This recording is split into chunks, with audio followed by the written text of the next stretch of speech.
Bom, você que acompanha aqui o Jornal da Record News, como você sabe, está em multiplataforma. Nós temos procurado mostrar diversos setores da sociedade brasileira, da economia brasileira, para a gente ter uma perspectiva do que pode mudar ao longo desse ano de 2019. Hoje, o nosso convidado é o empresário Carlos Wizard Martins, que é presidente do Grupo Esforça, que está gentilmente aqui conosco. Carlos, muito obrigado pela gentileza. Bem-vindo aqui ao Jornal da Record News. Muito obrigado. Carlos, vamos olhar um pouco para o chamado setor de franquia no país, no qual você tem uma ampla experiência. Esse setor está em crescimento, está parado, está em recessão como outros? Como é que está? Felizmente, o setor de franchising é um dos setores mais estabilizados com tendência de crescimento no país. Mesmo em momentos de recessão, momentos difíceis da economia, o setor cresce acima de 10% ao ano.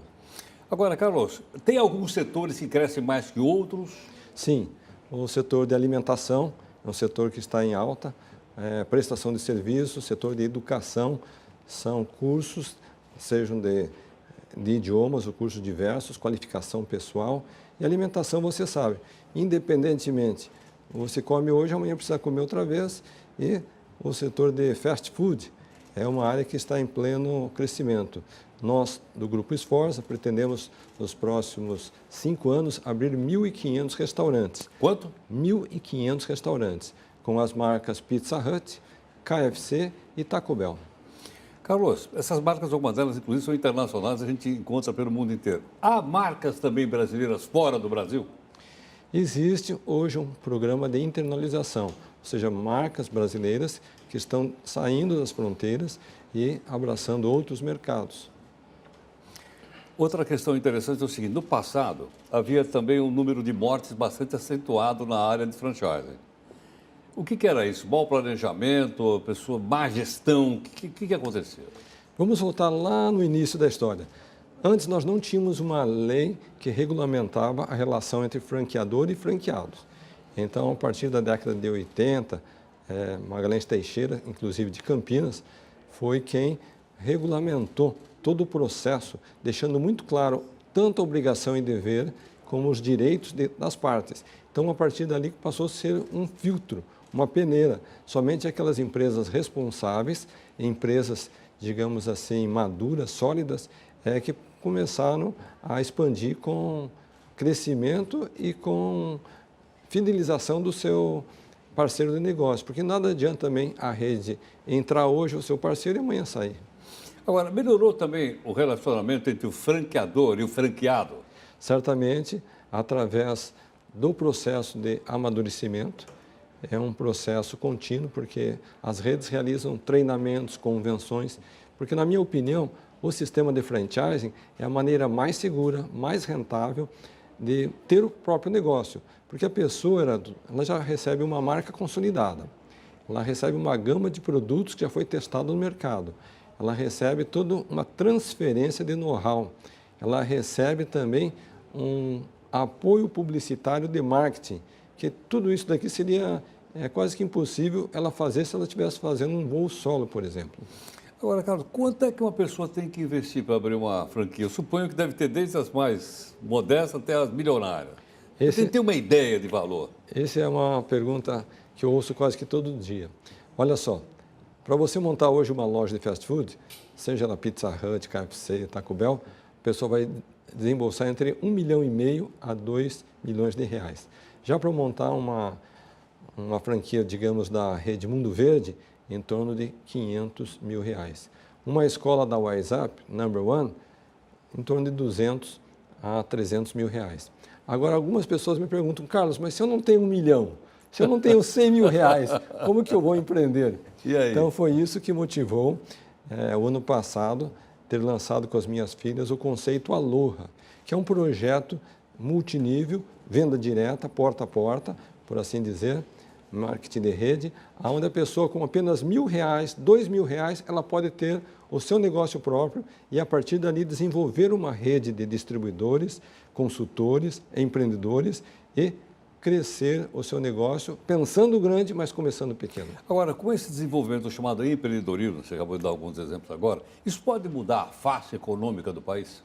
Certamente, eu sou um apaixonado pelo empreendedorismo.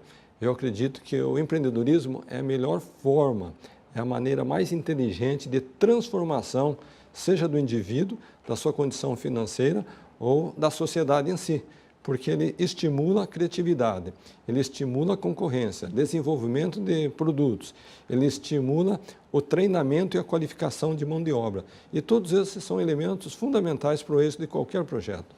Agora, Carlos, para entrar numa dessa, a pessoa precisa estar preparada. Me lembro que o Sebrae fez várias vezes cursos, estou até tentando me lembrar alguns cursos do Sebrae, né, que tentam capacitar e capacitam as pessoas para serem empreendedoras. E também fazer aquela avaliação do negócio, para ver se o lugar é bom, etc, etc, etc. Quem é que faz isso? É o franqueador ou o franqueado? Por exemplo, saber se o local é um bom local para se instalar uma Pizza Hut ou o Mundo Verde. Então, cada empresa tem um setor específico de análise de ponto, onde ela vai visitar, analisar e aprovar aquele ponto. E o ponto, você sabe, Heraldo, que é fundamental para qualquer negócio. Nós já tivemos a experiência de a pessoa ter uma escola montada num lado da avenida e, passado 1 ano, 2, o movimento era, digamos, fraco. Ele apenas mudou de um lado da avenida para o outro e teve o dobro de receita, o dobro de faturamento. Então, esse papel de identificação e aprovação do ponto, as empresas franqueadoras é que assumem essa responsabilidade. É fácil que às vezes a pessoa olha até para ver se o ponto está perto do ponto de ônibus. Dependendo do serviço, estar próximo a um ponto de ônibus é fundamental. Fast food, alimentação, ajuda muito. Já, por exemplo, no setor de educação, a pessoa prefere um lugar um pouco mais retirado, com fácil acesso ao estacionamento, onde ele vai ter mais tranquilidade para chegar com o carro, por exemplo. Agora, deixa eu perguntar, algumas marcas, elas são bastante mais, têm um conceito mais forte. Eu, certa vez, fui em Pequim e me perdi lá no Palácio de Verão. E eu cheguei num lugar, o pessoal não falava inglês, eu não falava chinês, estava perdido. Falei, e agora, como é que eu faço? Aí eu olhei assim numa avenida e eu vi um grande M assim na avenida, eu falei, puxa, estou salvo, era o M do McDonald's. Quer dizer, a única coisa que me chamou a atenção foi o M do McDonald's. Quer dizer, essas marcas são tão fortes a ponto de eu identificar o McDonald's, para ser americano, como sendo a única coisa que me lembrava o Brasil? Nós temos, naturalmente, no Brasil, marcas que estão se desenvolvendo e tornando marcas internacionais. E o que você citou sobre a China é curioso. Se você me permite, vou compartilhar com você. A China é o único país que nós temos mais Pizza Hut e KFC, Kentucky Fried Chicken, do que McDonald's. O frango, ele apela mais pelo interesse, pelo sabor, apetite do chinês do que o hambúrguer. E a mesma coisa acontece com a Pizza Hut. Eu não sabia. É curioso. Bom, os chineses são comedores de frango, tem aquela marcha dos chineses comedores de frango, que está mais ao gosto deles do que o hambúrguer. Exatamente. Infelizmente, no Brasil, nós temos uma situação que é o espírito empreendedor do brasileiro.